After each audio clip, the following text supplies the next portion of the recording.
আচ্ছা আচ্ছা আচ্ছা, বুঝতে পারছি। প্রাক্তন প্রধানমন্ত্রী যিনি পাঁচবারের প্রধানমন্ত্রী ছিলেন এবং শেখ হাসিনা ওনাকে ১ নম্বর আসামি করা হয়েছে। ২ নম্বর আসামি করা হয়েছে যুক্তরাষ্ট্র আওয়ামী লীগের সহসভাপতি ফজলে রাব্বি আলমকে। এই মামলাতে সহ ২৮৬ জন আসামি এই মামলায় অন্তর্ভুক্ত করেছেন, সিএসভুক্ত করেছেন।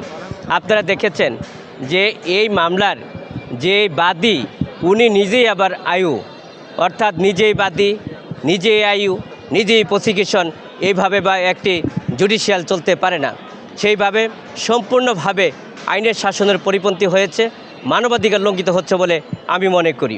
এই মামলায় আপনারা দেখেছেন যে আজকে এই মামলায় ২৪ জন আসামি গ্রেপ্তারকৃত আছেন, তাদেরকে আজকে জেল হাজত থেকে আজকে আদালতে আজকে প্রেরণ করেছিলেন এবং অন্যান্য আসামিরা আজকের এই আসামিদের ব্যাপারে আমরা জামিন চেয়েছি, বিজ্ঞ আদালত সন্তুষ্ট হয়ে জামিন নামঞ্জুর করেছে। আমরা বলেছিলাম যে এই যে মামলাটা হয়েছে, এই মামলাটা ঘটনাটি দেখানো হয়েছে যে জুম মিটিংকে কেন্দ্র করে ফেসবুক অনলাইন ভিত্তিক, কিন্তু যদি এই মামলাটি স্পেসিফিক করা হয় তাহলে সেটা সাইবার অ্যাক্টে করা হয়, কিন্তু সেটা মামলাটা দিয়েছেন দণ্ডবিধি আইনে, যেই মামলাটি চলতেই পারে না। এই মামলাটি আমরা উচ্চ আদালত চ্যালেঞ্জ করব। এই মামলা থেকে সকল আসামি ন্যায় বিচার যদি পায় সকলেই বেকসুর খালাস পাবে বলে আমি একজন আইনজীবী হিসাবে মনে করি।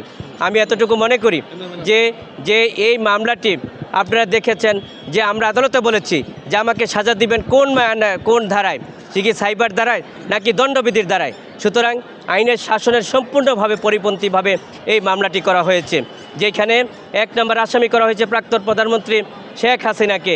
আজকে ২৮৬ জনকে এই মামলায় সম্পৃক্ত করা হয়েছে। প্রাক্তন পার্লামেন্ট সদস্য, যুব মহিলা লীগের কেন্দ্রীয় নেত্রী এবং সাবিনা আক্তার তুহিনের পক্ষে আমি মামলা পরিচালনা করেছি এবং উনি বলেছেন যে আমার সাথে কথা হয়েছে, উনি বলেছেন যে এই মামলার সাথে কোনো ক্রমে উনি সম্পৃক্ত না। উনি এই জুম মিটিংয়ে উপস্থিত ছিলেন এবং ওনার মোবাইল লিঙ্ক এবং ওনার কথা বলেছেন এই ধরনের কোনো তথ্য উপাত্ত সরকার বা প্রসিকিউশনের পক্ষ থেকে দাখিল করতে পারে নাই।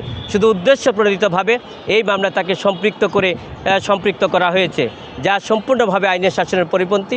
আমি মনে করি যে আগামী ২১ তারিখে যদি ন্যায় বিচার প্রতিষ্ঠিত হয়, আইনের শাসন প্রতিষ্ঠিত হয়, সকল আসামিরে আমরা প্রাক্তন প্রধানমন্ত্রী শেখ হাসিনা সকল আসামি বেকসুর খালাস পাবেন বলে আমি মনে করি। জয় বাংলা ব্রিগেড যে মামলাটি আজকে চার্জ গঠনের ছিল, কিন্তু সেখানে একজন আসামি অনুপস্থিত ছিল। আপনারা জানেন যে চার্জ গঠন করতে হলে সকল আসামির উপস্থিতিতে তার বিরুদ্ধে কী অভিযোগ সেটা পাঠ করে শোনানো হতে হয়।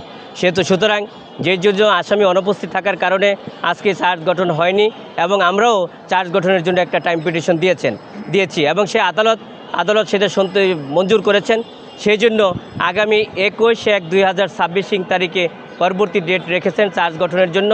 আমরা বিশেষ করে সেখানে আমরা মামলা থেকে ডিসচার্জ পিটিশনের আমরা দিয়েছি, সেখানে আমরা শুনানি করব।